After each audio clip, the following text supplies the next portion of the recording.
باب ما جاء فی قول اللہ تعالی، اللہ تعالیٰ کا فرمان وَلَئِنْ أَذَقْنَاهُ رَحْمَةً مِنَّا مِنْ بَعْدِ ضَرَّاءَ مَسَّتْهُ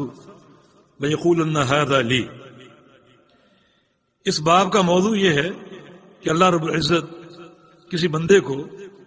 مبتلا تکلیف کر دے اور پھر اپنی نعمتیں عطا فرما دے،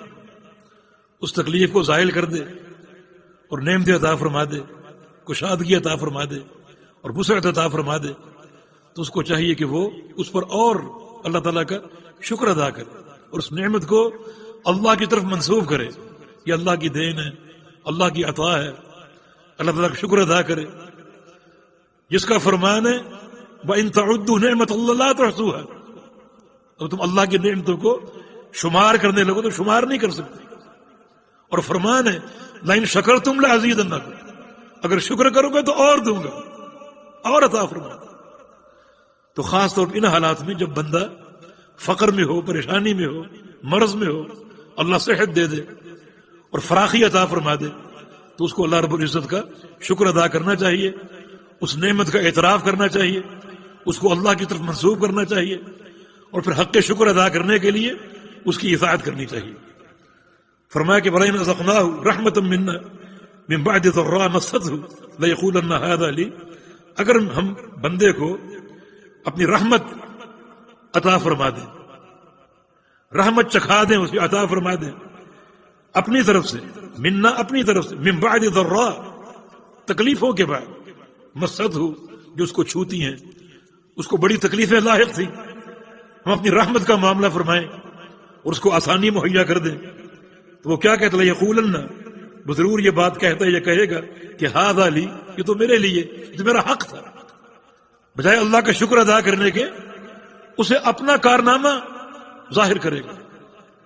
اپنا استحقاق جتائے گا اس پر کہ یہ تو میرا حق تھا، میں اس کا اہل تھا۔ یہ جملے اللہ تعالیٰ کی ناشکری ہیں، جسے رزق کی برکت چھن سکتی ہے، جیسا کہ آگے واقعے سے مزید ظاہر ہوگا اور ثابت ہوگا۔ قال مجاہد، امام مجاہد فرماتے ہیں، یہ تابعی ہیں اور قرآن کے بہت بڑے عالم تھے، عبداللہ بن عباس کے شاگرد تھے، وہ فرماتے ہیں کہ ھذا بعملی وانا محقوق بہ،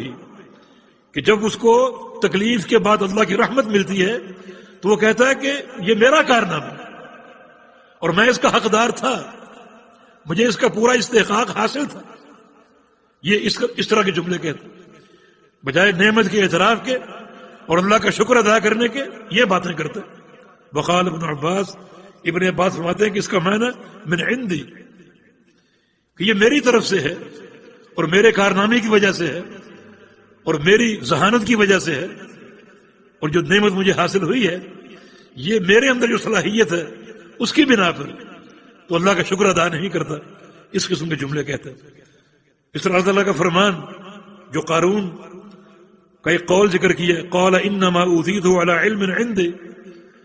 اللہ تعالیٰ نے قارون کو بڑے خزانے دیے، بڑا مال دیا، اس کے خزانوں کی چابیاں کئی اونٹ مل کر اٹھاتے تھے، اتنا وہ سرمایہ دار اور مالدار تھا۔ وہ کیا کہتا ہے کہ مجھے جو مال دیا گیا ہے علی علم عندی، یہ میرے علم کی وجہ سے۔ اس کی تفسیر قتادہ نے کی علی علم منی بوجوہ المکاسب، کہ میں کمانے کے ڈھنگ جانتا ہوں، کاروبار کے گر جانتا ہوں، اور کاروبار کی ذہانت مجھے کوٹ کوٹ کے حاصل ہے۔ اس طرح کی باتیں کرتے بجائے اس کے کہ اللہ کا شکر ادا کرتا، اللہ کی طرف اس کو منسوب کرتا اور اللہ کی نعمتوں کا اعتراف کرتا تاکہ اللہ اور راضی ہوتا۔ اس طرح کی باتیں اس نے کی۔ وقال آخرون، اور علماء نے اس کی تفسیر کی علی علم من اللہ انی لو اہل، اس کا معنی یہ وہ کہتا تھا کہ مجھے مال ملا ہے، اللہ جانتا ہے کہ میں اس کا اہل ہوں، میں اس کا حقدار ہوں، اس لیے مجھے ملا ہے۔ وہذا معنی قول مجاہد، مجاہد کے قول کا یہی معنی ہے اوتیت علی شرف، کہ مجھے یہ مال میرے شرف کی بنا پر ملا، میرے شرف اور جو میرا مقام ہے اس بنا پر مجھے یہ مال ملا ہے، میں اس کا حقدار ہوں۔ یہ اللہ کا شکر ادا نہیں کیا، اس کی حمد و ثنا نہیں کی،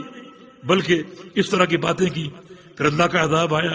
نعمتیں چھن گئیں، بلکہ قارون کو زمین میں دھنسا دیا گیا، دھنستا رہے گا زمین، دھنستا رہے گا، اتنی اس کو طویل اور کڑی سزا دی گئی اس ناشکری کی بنا پر۔ تو پھر اس باب کا تقاضا کیا ہے؟ اللہ تعالیٰ کا شکر ادا کرنا، اور خاص طور پہ وہ انسان جس نے ایک زمانہ تکلیف میں گزارا ہو، پھر اللہ نے احسان کر دیا ہو، تو اس پر تو بہت زیادہ حق شکر ادا کرنا چاہیے اس کو کہ اللہ تعالیٰ نے مجھے مشکل سے نکال دیا اور یہ آسانی دے دی اور فراوانی دے دی۔ وہ زیادہ اللہ کا شکر ادا کرے تاکہ اللہ اور راضی ہو اور اس کو اور عطا فرما دے۔ آگے ایک واقعہ ہے، وہ پڑھ لیجیے۔